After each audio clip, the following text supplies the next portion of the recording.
BMW's Super Saloon recipe has come a long way since the original E28 M5. In this series, we'll be visiting 4 very different circuits in the UK, all of them Evo favourites and home to our track day and evening events.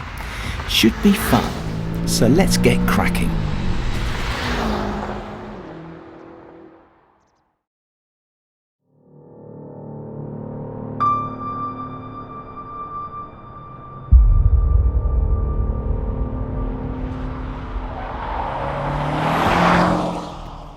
The Bedford Autodrome is Evo's home circuit, and we hold lots of track days here. Not just because our offices are over there, but because it's a great place to learn on. Mainly because there's loads of space to play with, which is just what you need when you're trying to get to grips with a beastie like this M5 Competition.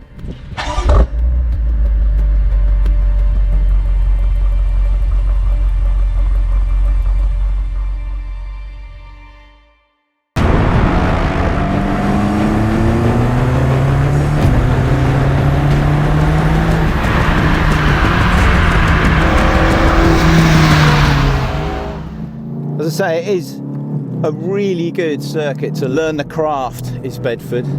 I'm still in 4-wheel drive and I've got the M dynamic mode setting on with the diff, which it just allows a little bit of slip and a little bit of slide like that, but it will catch it for you eventually. But you do have to be very kind of calm and delicate with everything you do, even on a track like this when there's lots of space to play with, because it'll just slide around like that.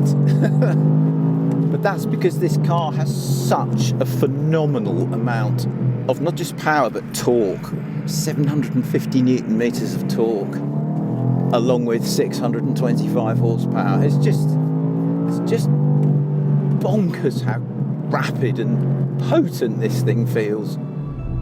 But we didn't go to Bedford just to see what the M5 would be like with its clever electronics all switched on. This time we switched them off. Why? Because you can. Let's have some proper fun. Let's do what you can't do on the road but you can do at a track like this.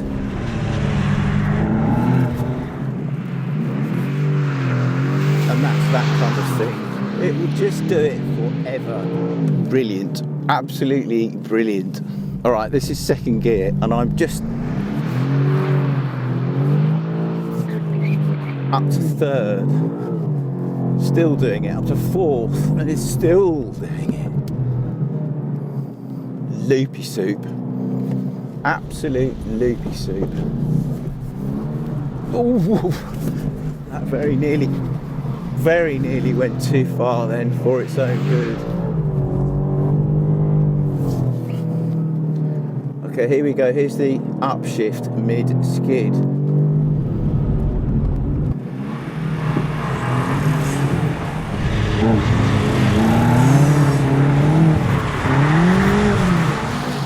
Does that so fast. But this surface is particularly slippery and it's not very warm today either. The lap at Bedford is anti-clockwise, which is pretty unusual, and the layout on this west circuit is properly challenging, especially when the surface is damp. So even though there's an abundance of runoff areas, sometimes you need all the space you can get. And remember, the curbs themselves are often the most slippery bits of all when it's wet. It's quite edgy when you want to take the lock off, so you've got to get the lock on quite fast, but when it wants to come back, it comes back really quite quickly, quite aggressively, so you have got to be ready to take the lock off almost faster than you have to put it on, otherwise you get a bit of a yours mine situation going on, and that's when you get spat off in a direction that you weren't expecting at all. It's not as neat doing the big sideways stuff as some BMW M cars, but that's just because these, even when you unhook the front axle and you've just got the rear axle doing its thing, so it's just rear-wheel drive. The way the diff comes in and out it's quite aggressive, more aggressive than some other M cars.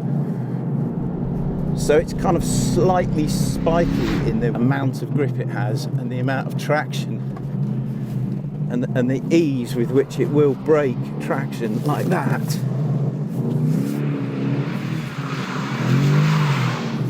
I mean, that's just nuts.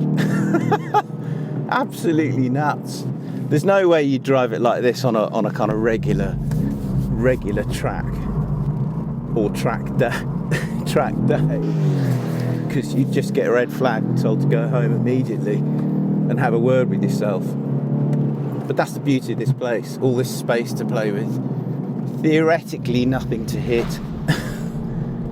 It's just cracking, it really is. I love the fact that you can be sat here in your 625 horsepower M5 Competition with four-wheel drive, with all the safety systems switched on, and then you can come to a place like this and you can go bonk, bonk, bonk, select a couple of different settings within the M menu and turn it into a total sideways hot rod. It's kind of cool that you can do that, isn't it, really? With its clever electronics switched on and tuned to suit whatever conditions you might find on a track day at Bedford, the M5 Competition is a massively fast and extremely efficient car. It's fun, but also incredibly secure. And even when you switch those electronics off, it still has a lovely, natural sense of balance. One that allows you to exploit its prodigious power and torque without too much fear of getting bitten, just as all M5s have had since the very beginning. Either way, and in whatever settings you choose, the M5 Competition suited our home circuit down to the ground. So until next time, cheers for watching and stay safe.